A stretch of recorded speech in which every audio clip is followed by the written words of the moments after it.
Hello, everybody. This is Mallory Grimste coming at you from my counseling practice in Woodbridge, Connecticut. And today is another edition of Ask a Teen Therapist with Mallory Grimste. As you know, for the month of June, I am answering your questions at least once a week. This week you get twice a week because I already answered the question earlier of is my teen depressed? And today I'm going to be answering the question, does my teen have anxiety? So before we do that, I just have to go over my little mini disclaimer. If you're familiar with these videos, you already know what I'm about to say. If you've never seen a video of mine, stay tuned and don't fast forward through this part. This information is only being provided to you for informational and educational purposes only, to be used as a self-help tool based on your own personal judgment and discretion. It is not psychotherapy or counseling. This does not mean that you are my client or that I am your therapist. This is only meant as a self-help tool. All right, now that we've got that stuff out of the way, I can go ahead and jump right into it. So, does my teen have anxiety? Well, first of all, I can't actually answer that specific to you. If you listen to my mini disclaimer and watch me talk about that, I can't provide assessment or counseling over these video things. What I can do is I can give you some information about what anxiety looks like and sounds like in teenagers, and I can tell you about what the best next step is if you feel that your teen is suffering from an anxiety condition. So let's back up. What is anxiety?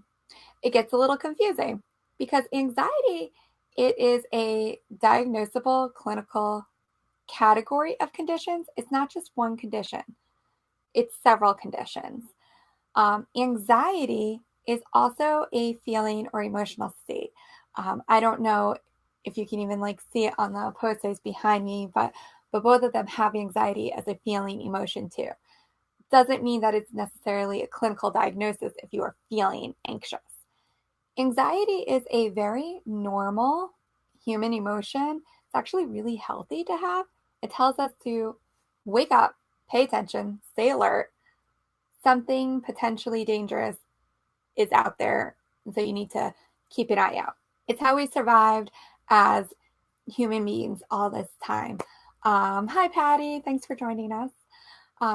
So that's really important to know that anxiety is not necessarily a bad thing. It's actually a very useful human emotion.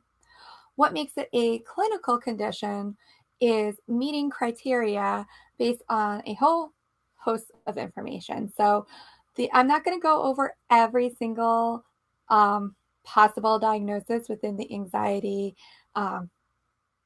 disorder category, because if I did, we'd be here forever. This is the DSM. This is how we diagnose. It's huge, as you can see. I'm not going to go through the whole category. I'm just going to go over the three main anxiety disorders that I typically see in my practice working with teenagers. So the first one is generalized anxiety disorder. This is typically what we think about when we think about anxiety. Feeling restless, irritable and confused, difficulty sleeping, inappropriate guilt, not able to turn off your mind. It's something that just everything makes you anxious. So what happens is it gets confusing about what is an actual danger and what is a perceived danger. And even if we intellectually know that, our body and our feelings aren't matching up with that. So that's generalized anxiety disorder in a nutshell. It's much more nuanced than that, but just for your own information right now. Social anxiety, also known as social phobia, is when being around people or in social situations makes you feel more anxious. This is probably one of the top ones that I see in my practice, because being in school, you have to be around a lot of people, and so it really perks up. So with my school anxiety workshops, I really should be calling them social anxiety workshops, because school anxiety isn't an actual diagnosis. It just happens to show up at school for a lot of these teenagers because they are going to school. And then the third one that pops up often is a panic disorder. And this is when teens get so anxious that their physical responses to that anxiety get so out of control that they have panic attacks. And now they're terrified of having more panic attacks. Because if you've ever had a panic attack, it is really, really scary. You literally feel like you're dying. Um, Lots of people come in to the emergency department thinking that they're dying, just to be surprised to hear that it's a panic attack, that it's actually an anxiety condition that's going on.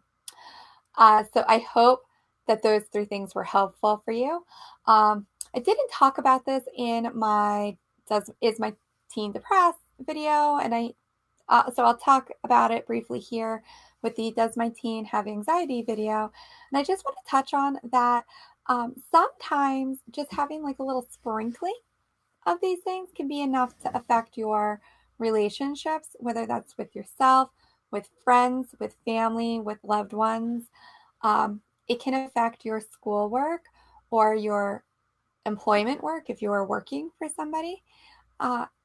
It can just really affect your self-esteem too. So it's really important to get ahead of this if you start noticing that, it's not just affecting you here and there, that it's affecting you day to day, and it's having a negative impact on your functioning and relationships in general. So I hope that sufficiently answered your questions and concerns. If you are looking for a wonderful, great next step, and you are in the Woodbridge, Connecticut area, I highly recommend going to group. My teen girls therapy groups are enrolling right now. So if you want more information about that, go ahead and head over to MalloryGrimste.com and apply for a spot today. All right. Thank you, everybody. I'll be back next week with another Ask a Teen Therapist. Thank you.